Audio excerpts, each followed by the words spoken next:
નમસ્કાર દર્શક મિત્રો, અમારી આ ચેનલમાં તમારું હાર્દિક સ્વાગત છે। જો હજુ સુધી તમે અમારી આ ચેનલને સબસ્ક્રાઇબ ના કરી હોય તો કરી લેજો અને બેલ આઇકોન પર ક્લિક કરી લેજો, જેથી આવનાર દરેક નવા વિડીયોની નોટિફિકેશન તમને મળતી રહે। ચાલો જોઈએ આજના દેશના મહત્વના 20 મોટા સમાચારો। પીએમ મોદીના રશિયા પ્રવાસનો આજે બીજો દિવસ છે।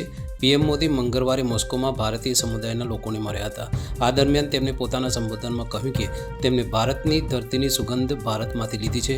આ પહેલાં રશિયાના રાષ્ટ્રપતિ વ્લાદિમીર પુતિને સોમવારે રાત્રે વડાપ્રધાન નરેન્દ્ર મોદીનું તેમના સત્તાવાર નિવાસસ્થાને સ્વાગત કર્યું હતું। આ દરમિયાન પુતિને પીએમ મોદીને તેમની જીત પર અભિનંદન આપ્યા અને તેમના કામની પ્રશંસા કરી હતી।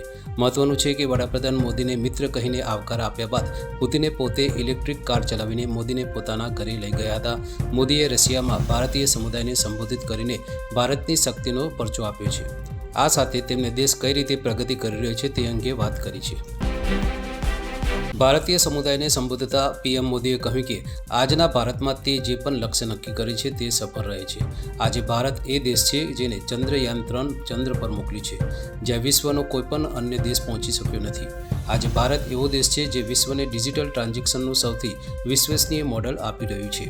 આજે ભારત એક એવો દેશ છે જે ઉત્તમ સામાજિક ક્ષેત્રની નીતિઓ વડે તેના નાગરિકોને સશક્ત બનાવી રહ્યું છે। આજે ભારત વિશ્વનો ત્રીજો સૌથી મોટો સ્ટાર્ટઅપ ઇકોસિસ્ટમ ધરાવતો દેશ છે। વડાપ્રધાન નરેન્દ્ર મોદીને રશિયાના સર્વોચ્ચ સન્માન ઓર્ડર ઓફ સેન્ટ એન્ડ્રયુ એપોસ્ટલથી નવાજવામાં આવ્યા હતા। રશિયાના રાષ્ટ્રપતિ વ્લાદિમીર પુતિને પીએમ મોદીને આ સન્માન આપ્યું હતું। વડાપ્રધાન મોદીને રશિયા અને ભારત વચ્ચેના દ્વિપક્ષીય સંબંધોની પ્રગતિ માટે તેમના અસાધારણ કાર્ય માટે ઓર્ડર ઓફ સેન્ટ એન્ડ્રયુ એપોસ્ટલ સન્માન આપવામાં આવ્યું હતું। જમ્મુ કાશ્મીરના કઠુઆમાં સોમવારે થયેલા આતંકી હુમલામાં ઉત્તરાખંડના 5 જવાનો શહીદ થયા હતા। ઉત્તરાખંડના 5 પુત્રોનું શહીદ થવાથી સમગ્ર રાજ્યમાં શોકનું મોજું છે। આ દરમિયાન મુખ્યમંત્રી પુષ્કરસિંહ ધામીએ 5 બહાદુર જવાનો શહીદ થવા પર શોક વ્યક્ત કર્યો છે। આ આતંકવાદી હુમલામાં પૌડી જિલ્લાના ગામ ધામદારના રહેવાસી રાઇફલમેન અનુજ નેગીએ પોતાના પ્રાણનું બલિદાન આપ્યું છે। આ સિવાય ટિહરી ગઢવાલના રહેવાસી નાયક વિનોદસિંહ, પૌડી જિલ્લાના કીર્તિનગર બ્લોકના થાતી ડાગરના રહેવાસી રાઇફલમેન આદર્શ નેગી, રુદ્રપ્રયાગના રહેવાસી નાયબ સુમેદાર આનંદસિંહ, લેન્સડોનના રહેવાસી હવાલદાર કમલસિંહ શહીદ થયા હતા।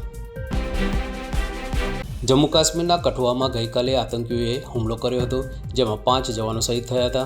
ત્યારે આ મામલે સંરક્ષણ સચિવ ગિરિધર આરમાને અને રક્ષામંત્રી રાજનાથસિંહે પ્રતિક્રિયા આપી છે। આ અંગે રક્ષામંત્રીએ સોશિયલ મીડિયા પ્લેટફોર્મ પર પોસ્ટ કરતાં કહ્યું હતું કે જમ્મુ કાશ્મીરના બદનોટામાં થયેલા આતંકવાદી હુમલામાં ભારતીય સેનાના 5 બહાદુર જવાનોની શહાદતથી હું દુઃખી છું।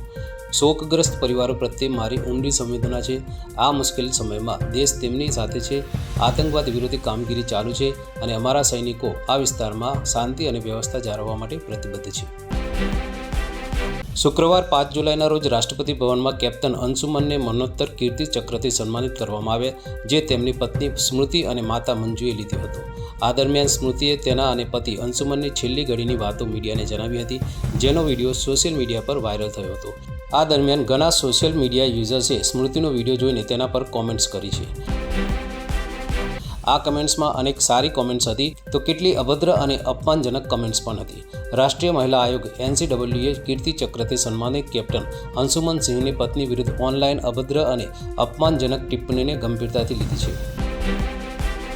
મહિલા આયોગે સોમવારે દિલ્હી પોલીસને કહ્યું કે તેઓ આરોપી વિરુદ્ધ માત્ર કેસ દાખલ કરવા ઉપરાંત કડક કાર્યવાહી પણ કરે। અભદ્ર ટિપ્પણી કરનાર આરોપી દિલ્હીનો રહેવાસી છે। રાષ્ટ્રીય મહિલા આયોગે સોમવારે દિલ્હી પોલીસને જાહેર કરેલા લેટરમાં વિશેષ કાયદાકીય જોગવાઈઓનો પણ ઉલ્લેખ કર્યો છે। તેમાં ભારતીય ન્યાયિક દંડ સંહિતા BNSની કલમ 79 અને માહિતી અને ટેકનોલોજી IT એક્ટ 2000ની કલમ 67નો સમાવેશ થાય છે। કર્ણાટકની બેંગલુરુ પોલીસે મોડી રાત સુધી પબ ખોલવા સામે કાર્યવાહી કરી છે। ઘણા પબના મેનેજમેન્ટ સામે FIR નોંધવામાં આવી છે। ક્રિકેટર વિરાટ કોહલીની માલિકીનું એક પબ પણ છે। આજતક અને ઇન્ડિયા ટુડેના ન્યૂઝ મુજબ બેંગલુરુના MG રોડ પર 18 કોમ્યુન પબ છે। આ પબ વિરાટ કોહલીની માલિકીની છે। બેંગલુરુ પોલીસનું કહેવું છે કે 18 પબ સહિત અન્ય પબ સામે FIR નોંધવામાં આવી છે। એવો આરોપ છે કે પબ ઓપરેટિંગ અવર્સ પછી પણ મોડી રાત સુધી ચલાવવામાં આવી રહ્યા હતા।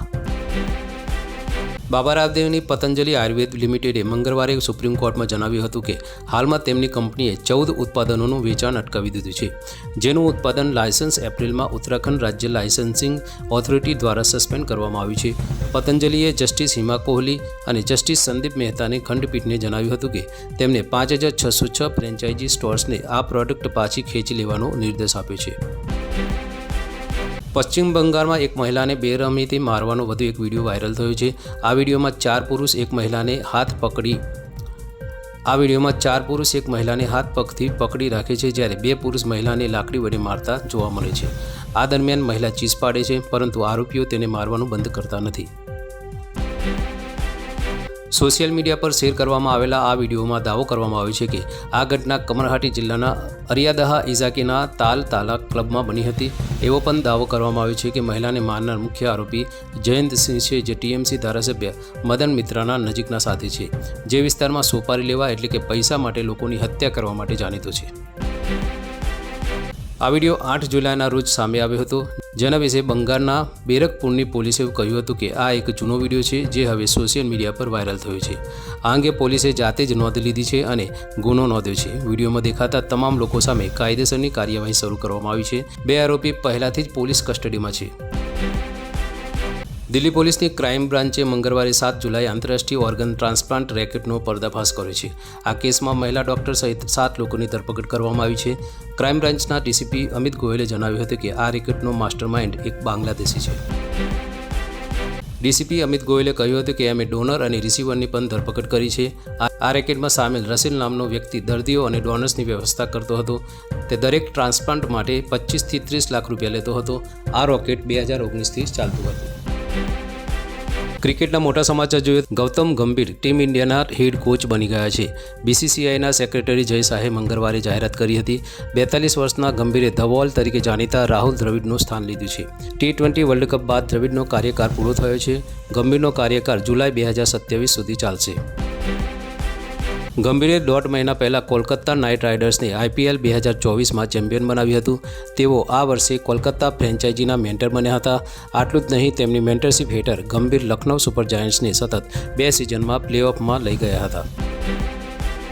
ભારતીય ફાસ્ટ બોલર જસપ્રીત બુમરાહ અને મહિલા ઓપનર સ્મૃતિ મંધાનાને ઇન્ટરનેશનલ ક્રિકેટ કાઉન્સિલ ICCએ પ્લેયર ઓફ ધ મંથનો એવોર્ડ આપ્યો છે. ICCએ મંગળવારે જૂન મહિનાના સર્વશ્રેષ્ઠ ક્રિકેટરોની જાહેરાત કરી હતી.